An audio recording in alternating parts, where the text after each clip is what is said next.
O anteprojeto que vem sendo discutido trata da administração tributária, dividindo os órgãos que a compõem em órgãos superiores, órgãos de administração superior, órgãos de execução, esses serão tratados numa lei ordinária posterior, órgãos especiais e o Conselho de Contribuintes.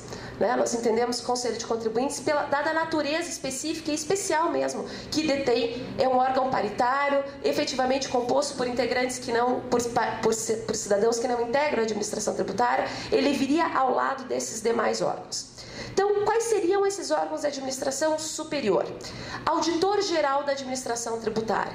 Não estamos chamando o dirigente aqui de um secretário, estamos dando a ele o nome, que é o nome que se propõe em nível nacional para o cargo de cúpula dessa instituição, o cargo de auditor-geral da administração tributária.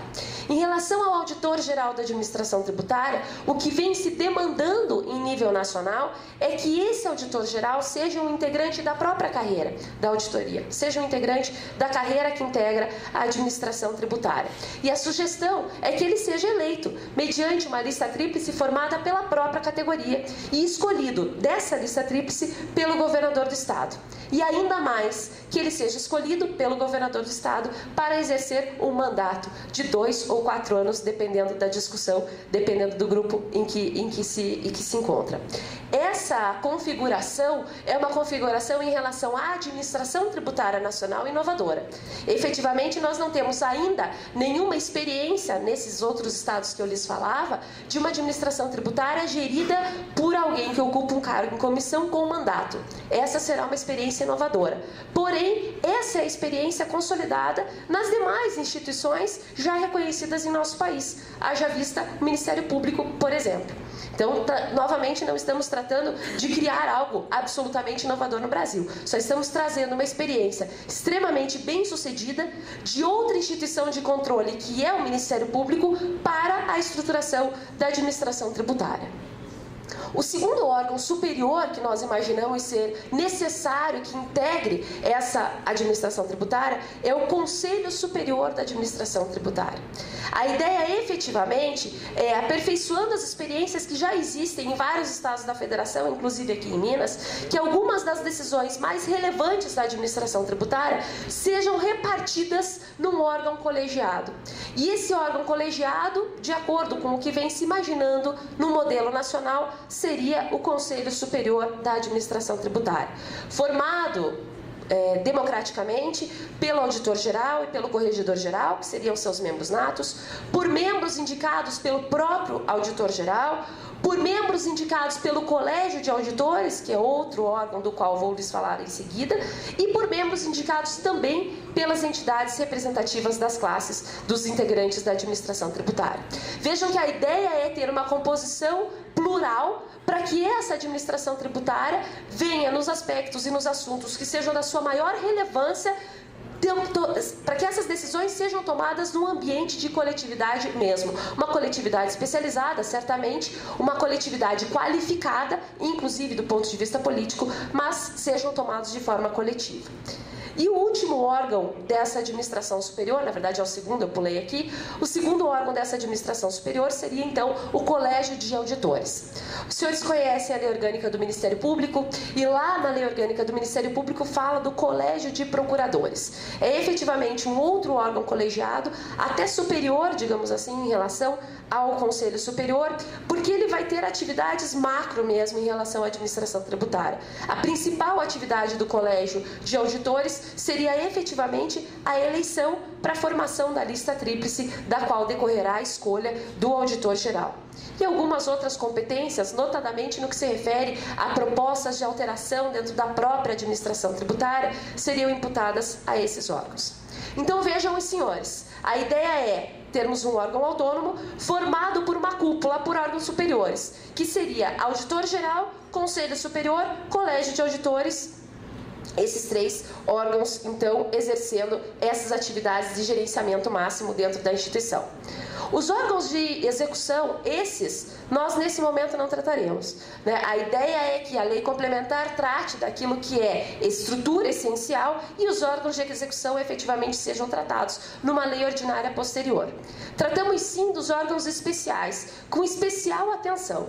Quais seriam esses órgãos especiais típicos da administração tributária e necessários para que ela seja vista, inclusive pela sociedade, como um órgão autônomo? Corregedoria da Administração Tributária, Ouvidoria da Administração Tributária e Defesa dos Direitos do Cidadão, Escola Superior de Administração Tributária. São esses 3 órgãos especiais que entendemos que formam um arcabouço, junto com aqueles órgãos superiores, formam um arcabouço capaz de traduzir mesmo todas as ideias, todas as competências, todas as prerrogativas decorrentes das autonomias que lhes são conferidas. Corregedoria da Administração Tributária, ou seja, trazendo para a administração tributária o exercício do controle interno evidentemente administrativo, disciplinar, deslocado do controle de mérito da atividade do fiscal, essa é intangível do fiscal, falaremos disso daqui a pouco. Ouvidoria da Administração Tributária, para que nós tenhamos dentro da própria estrutura administrativa, dentro da própria AT, um órgão de comunicação com a sociedade, um órgão de ouvida mesmo, de oitiva mesmo das demandas da sociedade e um órgão de prestação de contas, de uma certa forma, para esse cidadão. E algo que para mim é extremamente caro, e aqui no estado de Minas Gerais já encontro um ambiente extremamente favorável, que é a Escola Superior da Administração Tributária. Na semana passada, nós estávamos no Congresso Brasileiro de Direito Administrativo e no Congresso foram feitas 2 manifestações no momento de apresentação de teses e as manifestações eram justamente para trazer um relato sobre a Escola de Governo, Paulo Neves Carvalho, é isso, né? Aqui de Minas Gerais. E eu pensava, curioso, né? Porque nós já temos então uma escola de governo aqui extremamente estruturada, o professor Paulo Neves foi um referencial para todo mundo do direito administrativo e agora a gente está pedindo o quê? A gente está pleiteando a criação também da Escola Superior da Administração Tributária. Escola essa que vai ser responsável ainda mais e em conjunto com os órgãos de formação pela profissionalização do servidor público. Esse é um tema caríssimo para a reforma administrativa desde 90, mas é um tema caríssimo, na verdade, para o próprio modelo de administração pública que nós temos no Brasil. É preciso, sim, permitir ao servidor as condições para que ele seja cada vez mais um servidor profissionalizado, um servidor atualizado e, mais do que isso, na atividade dos senhores, eu senti isso em todas as reuniões que venho fazendo com os integrantes da carreira. Na atividade dos senhores, o conhecimento técnico ele é essencial. E ainda que o concurso pelo qual os senhores passaram seja um concurso extremamente difícil, seja um concurso que exige mesmo uma formação prévia muito fortalecida e muito sólida, mesmo o mais competente, o que vai passar em primeiro lugar no concurso, vai ter dificuldade certamente no momento em que se vê lotado no cargo de auditor fiscal, no momento em que se vê diante do primeiro auto de infração a fazer. É preciso que essa escola de formação tenha a possibilidade de transferir um pouco da experiência que os senhores já detêm para aqueles que estão ingressando na carreira, né? Os cursos de formação têm também essa missão de talvez mostrar para o neófito, para aquele que está ingressando na carreira, como se portar enquanto um auditor fiscal.